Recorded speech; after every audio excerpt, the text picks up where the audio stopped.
لیکن میں نے پہلے کہا تھا کہ یہ کوئی بیمار شمار نہیں ہے، یہ مکر کر رہا ہے، یہ چکر کر رہا ہے، یہ دھوکہ کر رہا ہے، یہ فراڈ کر رہا ہے، یہ یہاں سے نکلنا چاہتا ہے، یہ یہاں سے بھاگنا چاہتا ہے۔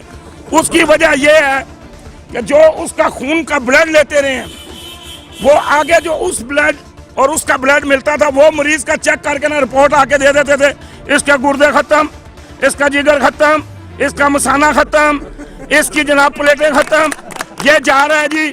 ایک کل تک اگر یہ نہ باہر پہنچ سکا، کسی انگریز نے اس کو ٹیکہ نہ لگایا تو یہ مر جائے گا۔ اور وہ جو اس کے ساتھ ڈاکٹر تھا وہ پاکستان کا سب سے مشہور معروف ڈاکٹر ہے، وہ کہتا ہے ڈاکٹروں کی میں نہیں کر سکتا ہوں جی، کوئی اور ڈاکٹر۔ اور تو کس چیز کا مشہور ڈاکٹر ہے؟ تو کس چیز کا علاج کرنے والا ہے؟ تو اس سے کس چیز کی رقم بٹورتا ہے؟ انہوں نے ملی بھگت کر کے اسے باہر نکالا کہ اس کو اب یہ وہاں گیا ہے کسی انگریز کے پاؤں پکڑنے کے لیے کہ یار مجھے اقتدار دے دو۔ اقتدار اللہ دیتا ہے، اللہ جس کو چاہتا ہے عزت دیتا ہے، اللہ جس کو چاہتا ہے ذلیل کر دیتا ہے، اللہ جس سے چاہتا ہے رسوا کر دیتا ہے۔ یہ انگریزوں سے اقتدار مانگتے ہیں۔ اور عمران خان کہتا ہے ایاک نعبد و ایاک نستعین، اے اللہ میں تجھ سے مدد مانگتا ہوں اور تجھ پر ہی بھروسہ کرتا ہوں اور تیرے ہی سہارے پہ جیتا ہوں اور تو ہی مجھے اقتدار دینے والا۔ یہ انگریزوں سے مانگتے ہیں، یہ غیر مسلموں سے مانگتے ہیں، یہ ان سے مانگتے ہیں جو ہمارے قرآن پاک کی کل انہوں نے بے حرمتی کی ہے، یہ ان کے پاس جا کے جھکتے ہیں۔ یہ کھچڑی پکانے گئے ہیں، یہ پلان بنانے گئے ہیں، لیکن ان کے پلان اللہ کے آگے فیل ہیں، کیونکہ یہ مکر کرتے ہیں، یہ چکر کرتے ہیں، یہ دھوکہ کرتے ہیں، یہ قوم سے فرار کرتے ہیں، یہ قوم کو جناب ایسے رنگ میں رنگنا چاہتے ہیں، لیکن اللہ کی لاٹھی بڑی بے آواز ہے۔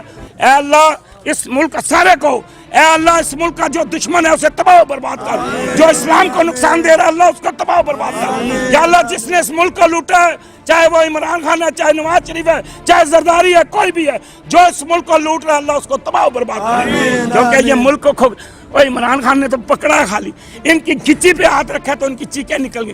یہ اس مولانا کو اعتماد کرتا تھا، وہ بھی بیچارہ بھاگ گیا ہے۔ اب اللہ دیکھیں، اللہ سے مانگو، 2 رکعت نماز نفل الصلاۃ و حاجت پڑھو، مسلح بچھاؤ۔ میں ساری قوم کو کہتا ہوں، ساری دنیا کو کہتا ہوں، اللہ تمہاری سب مشکلیں آسان کرے گا، اللہ تمہارے سارے راستے کھولے گا، اللہ تمہیں غیب سے دے گا، اللہ تمہاری مدد کرے گا۔ میرا مکان نہیں ہے، میری بیوی دل کی مریض ہے، میرے 2 بچے معذور ہیں، لیکن مجھے اللہ کھلا رہا ہے، مجھے اللہ پلا رہا ہے، مجھے اللہ دے رہا ہے، میرا نظام میرا رب چلا رہا ہے، کیونکہ مجھے اس پر بھروسہ ہے، مجھے وہ دینے والا ہے۔